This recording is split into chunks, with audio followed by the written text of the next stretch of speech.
Hydraa Musi project హైదరాబాదీల గుండెల్లో రైళ్లు పరిగెత్తిస్తున్నాయి. మళ్లీ లక్షల్లో ఇండ్లు నేలమట్టం కానున్నాయి. తాజాగా ఎంఆర్డీసీఎల్ నగరంలోని 1.5 నివాసాలకు రెడ్ మార్క్ చేసింది.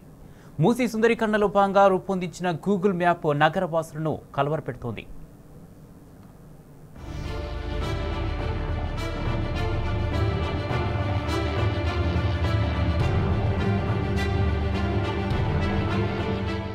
ఇన్నాళ్లు హైడ్రా హైదరాబాదీలను ఆగమాగం చేసింది. ఇప్పుడు మూసీ సుందరీకరణ ప్రాజెక్టు నగరవాసులకు కంటి మీద కునుకు లేకుండా చేస్తోంది. తాజాగా సుమారు 1.5 ఇండ్లు నేలమట్టం కాబోతున్నాయా అన్న సందేహాలు వ్యక్తమవుతున్నాయి. ఎందుకంటే Musi river front development corporation రూపొందించిన గూగుల్ మ్యాప్ ను పరిశీలిస్తే ఈ అనుమానం కలగక మానదు. ఈ మ్యాప్ ప్రకారం ఫుల్ రివర్ లెవెల్ గీత లోపు ఉన్న నిర్మాణాలే పుట్టగొడుగుల్లా కనిపిస్తున్నాయి. నిబంధనల ప్రకారం అక్కడి నుంచి బఫర్ జోన్ ను లెక్కిస్తే దాని పరిధిలోకి వచ్చే వారి గుండెల్లో రైళ్లు పరిగెడుతున్నాయి.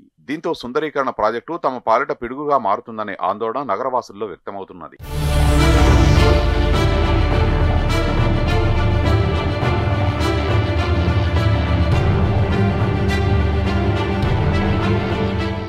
రెవెన్యూ, నీటిపారుదల వంటి పలు శాఖలతో సమన్వయం చేసుకుంటూ ఎంఆర్డీసీఎల్ అధికారులు రూపొందించిన మ్యాప్ ప్రకారం హిమాయత్ సాగర్, ఉస్మాన్ సాగర్ నుంచి అవుట్ఫ్లోలు వేర్వేరు ప్రవాహ మార్గాల్లో వచ్చి లంగర్ హౌస్ సమీపంలో ఒకే మార్గంగా కలుస్తాయి. అక్కడి నుంచి మూసీ నది నల్లగొండ జిల్లాలోనూ ప్రవహించి ఆపై కృష్ణానదిలో కలుస్తుంది. ఉస్మాన్ సాగర్ నుంచి లంగర్ హౌస్ సమీపంలోని బాపుఘాట్ వరకు సుమారు 11.7 కిలోమీటర్ల మేర మూసీ ప్రవహిస్తుంది. అదేవిధంగా ఈసా నది హిమాయత్ సాగర్ నుంచి బాపుఘాట్ వరకు దాదాపు 9 కిలోమీటర్ల మేర ప్రవహిస్తుంది. ఆపై రెండూ కలిసి ప్రవహించే మార్గంలో సుమారు 45 కిలోమీటర్ల వరకు అంటే గౌరెల్లి వరకు ఎంఆర్డీసీఎల్ అధికారులు మ్యాప్ను రూపొందించారు.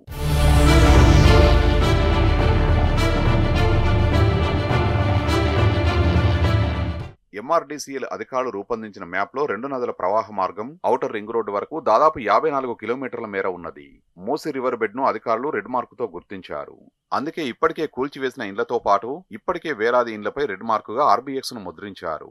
ఈ రెడ్ మార్కును పరిశీలిస్తే రంగారెడ్డి, హైదరాబాద్, మేడ్చల్, మల్కాజిగిరి జిల్లాల పరిధిలో గరిష్టంగా 5,000 నిర్మాణాల వరకు వస్తాయని ప్రాథమిక అంచనా. రివర్ బెడ్ లో ఉన్న ఈ నిర్మాణాల కూల్చివేత ప్రక్రియ ఇప్పటికే మొదలైంది. మ్యాప్ లో సూచించిన మరో బ్లూ మార్క్ ఎఫ్ఆర్ఎల్ అంటే గరిష్ట నదీ ప్రవాహాన్ని సూచిస్తుంది. దీని పరిధిలోని నిర్మాణాలని చూస్తుంటే వామ్మో ఇన్ని నిర్మాణాలను తొలగించాలా అనే భావన కలుగుతుంది.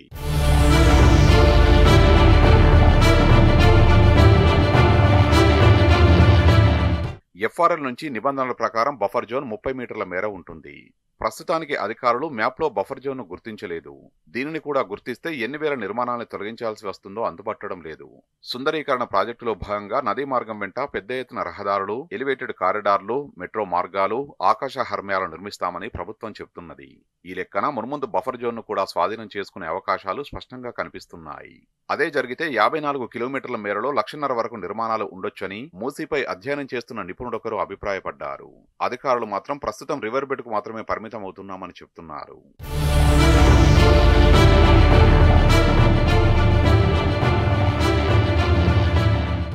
మూసీ రివర్ బెడ్ లో ఉన్న నిర్మాణాలు అక్రమమంటూ ప్రభుత్వం వాటిని నేలమట్టం చేస్తున్నది.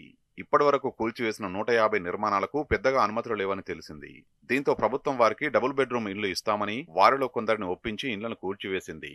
కానీ హైదర్కోట్, అత్తాపూర్ దిగువన ఉన్న నాగోల్ పరిసర ప్రాంతాల్లోని వేలాది నిర్మాణాలకు నిబంధనల ప్రకారం అనుమతులు ఉన్నాయి.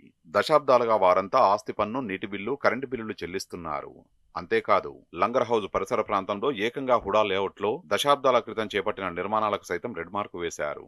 అంటే గతంలో అనుమతులు ఉన్నవే రివర్ బెడ్ లో ఉంటే దాని అవతల ఉండే ఎఫ్ఆర్ఎల్ బఫర్ జోన్ పరిస్థితి ఏమిటనేది అంతుపట్టడం లేదు.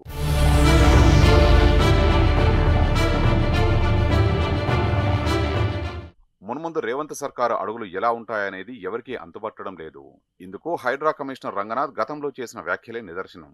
తొలుత కేవలం ఎఫ్ఆర్ఎల్ పరిధిలోని నిర్మాణాలను మాత్రమే కూల్చివేస్తామని, ఆపై బఫర్ జోన్ కు వెళ్తామని గతంలో పలు ఇంటర్వ్యూల్లో రంగనాథ్ చెప్పారు. కానీ ఇప్పటి వరకు హైడ్రా చేపట్టిన కూల్చివేతల్లో ఎఫ్టీఎల్ తో పాటు బఫర్ జోన్ నిర్మాణాలు కూడా ఉన్నాయి.